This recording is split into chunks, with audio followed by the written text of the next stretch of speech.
Digital India के रहते हजारों करोड़ रुपया लोग लेके चले गए बैंकों से।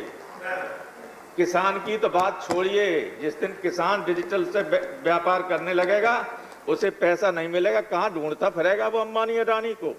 ये मुकाबला उनका नहीं कर सकते। उसी तरह से जैसे जियो के सामने हमारा बीएसएनएल दम तोड़ रहा है कि नहीं तोड़ रहा है। कोई किसान का बेटा इस तरह का बिल नहीं ला सकता, क्योंकि जो कुछ है सब किसान विरोधी है।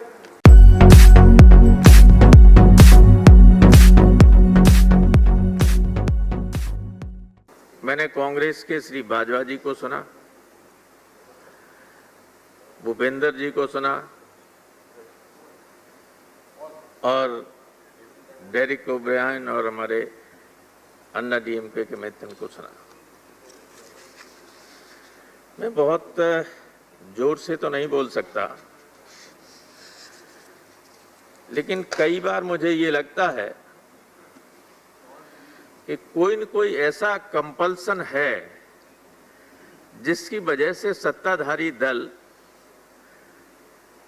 न डिबेट करना चाहता है, न डिस्कस करना चाहता है। They are just rushing through the bills.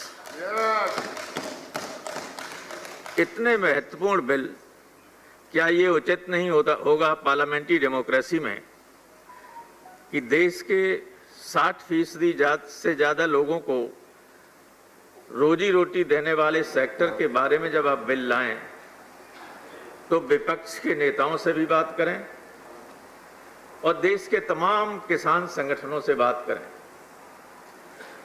आपने कोरोना के नाम पर ये सब अध्यादेश जारी कर दिया और बिल लाए, किसी से कोई पूछा नहीं। आप केवल अपने जो बीजेपी का है, भारतीय मजदूर संघ, उससे ही डिस्कशन कर लिया होता, वो भी नहीं पूछा।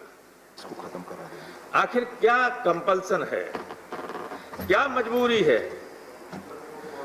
भूपेंद्र जी बोल रहे थे कि देश की जीडीपी में एग्रीकल्चर का 12% हिस्सा रह गया। हम आजाद हुए तो 50% था, 14 में लगभग 17-18% था। तो 14 से तो आपकी सरकार है, फिर ये 5-6% जीडीपी में हिस्सा कम कैसे हो गया? मैं जानता हूं कि जब तोमर साहब बात करेंगे तो ऐसा लगेगा कि जी पृथ्वी पर स्वर्ग उतारना चाहते हैं इन बिलों के माध्यम से, लेकिन ये वास्तविकता नहीं है। आप कहते हैं कि डिजिटल इंडिया के रहते हजारों करोड़ रुपया लोग लेके चले गए बैंकों से। किसान की तो बात छोड़िए, जिस दिन किसान डिजिटल से व्यापार करने लगेगा उसे पैसा नहीं मिलेगा, कहां ढूंढता फिरेगा वो अंबानी अडानी को। आपको मालूम है 84% से ज्यादा किसान मार्जिनल है, 3 एकड़ से कम उसके पास जमीन है, वो कहां अपना बेचने जाएगा? ये बड़ी अजीब स्थिति है, जाने किस तरह की बात करते हैं। समानांतर मंडियां हो जाएंगी। आप ये बताइए कि जो अभी मंडी शुल्क से राज्यों को पैसा मिलता है, वो जब कम हो जाएगा तो उसकी क्षतिपूर्ति आप कैसे करेंगे? कोई मैकेनिज्म है आपकी? कोई मैकेनिज्म नहीं। और आपने शुरू में ही कहा था कि कहीं भी किसान मनचाही कीमतों पर बेच सकेगा। क्या आप इसकी गारंटी देते हैं कि किसान की मनचाही कीमतों पर कौन मूल्य मिलेगा? मनचाही कीमतों पर इस शब्द पे जोर दीजिए। आपने कहा था शुरू में इंट्रोड्यूस करते समय इन बिलों को, ये नहीं हो सकता है। क्या मालूम क्या स्थिति होगी? जैसे समानांतर बड़े बड़े लोगों की मंडियां आ जाएं और हमारी एग्जिस्टिंग मंडीज, तो उनके सामने तो इनकी दम घुट जाएगी, ये मुकाबला उनका नहीं कर सकते। उसी तरह से जैसे जियो के सामने हमारा बीएसएनएल दम तोड़ रहा है कि नहीं तोड़ रहा है? बेचने की स्थिति में हो कि नहीं?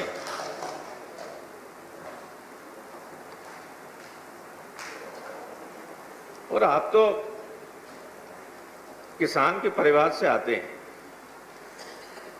अगर अदरवाइज न लें, बुरा मत मानना, मेरी मनसा खराब नहीं, लेकिन मेरे मन में ऐसा लगता है, ये लगता ही नहीं कि बिल आपने बनाया है।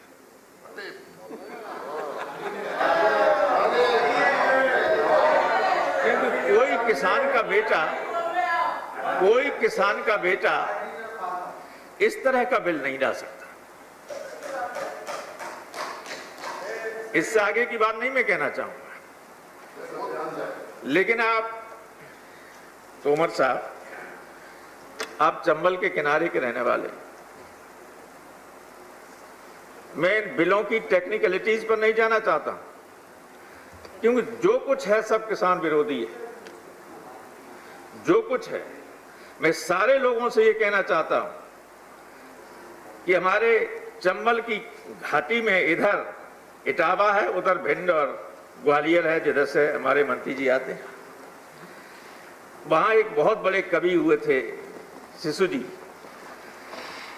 तो वो जाते थे चंबल के किनारे, तो एक तरफ पनघट था, क्योंकि चंबल का पानी बहुत शुद्ध था, इतना शुद्ध पानी कहीं हिंदुस्तान में नहीं था।